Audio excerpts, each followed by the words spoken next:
Aslar hozir oxirgi paytda uy egalari tomonidan anchagina salbiy fikrlar eshityapmiz. Ishga joylashtirilgan masalan er-xotinlarimiz bormi, aka-ukalarimiz bormi, ular haqida ish beruvchilarimiz biror salbiy fikrlar bildirishyapti. Masalan 5 oy, 6 oydan ishlab, keyin biroz nima deydi, расслабиться qilib, yaxshi hayotga joylashib, ichkilikka beriladigan aka-ukalarimiz haqida biroz aytib o'tmoqchiman. Men o'tgan kuni ham anchagina gaplashdim uy egalari bilan. 5-6 oy binoyida ishladi, lekin bu oydan ichishdi, chekishni boshladi. Qanday qilib ishlash mumkin bular bilan?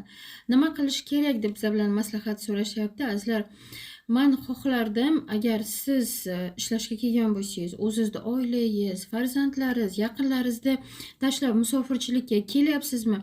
Albatta bunaqa illatdan, bunaqa xunuk oqibatlarga olib keladigan qiliqlardan uzoqroq bo'lganingiz ma'qul deb o'ylayman. Bu albatta sizda birinchi navbatda finansiviy tomondan qashshoqlashingizga olib keladi. Yaxshi gap eshitmaysiz. Keyin yana ishingizni davom ettirish uchun bu yerga yomon odziv olganimizdan keyin o'zingizga qiyin bo'ladi. Shuning uchun iltimos qilib qolardim, yangi ishga kirganlar, oldindan ishlayotganlar imkon boricha chekish, ichish, o'zingizga umuman to'g'ri kelmaydigan qiliqlarni bartaraf qilib, kuch-g'ayrat bilan ishlab baraka topganingiz bu albatta sizda ro'zg'oringizga, oilangizga, farzandlaringizga ulkan muvaffaqiyat olib keladi.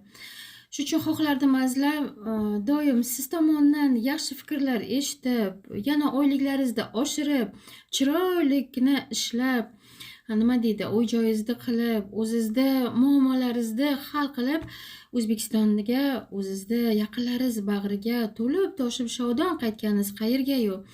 Ichib, chekib, yomon gaplarni olib, hech nimatsiz uyga qaytganingiz qayerga? Shuning uchun Allohdan so'rab qolardim, birinchi navbatda insof o'zingizga bersin. Biz gapiramiz, yo uyning egasi gapiradimi, bu albatta siz uchun nima deydi, yaxshi xulosa keltirmaydi. Albatta biz xohlaymiz yaxshi joyga ishlab, uzoq vaqt ishlab ketishingizni.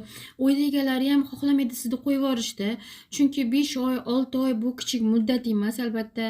Azar shuning uchun bunaqa xunuk illatlardan uzoq bo'ling. Ichish, chekish, yo bo'lmasa ish vaqti telefon bilan shug'ullanish, uylarni videoga tushirib rasmga qo'yish, bunaqa narsalardan uzoq bo'ling azizlar.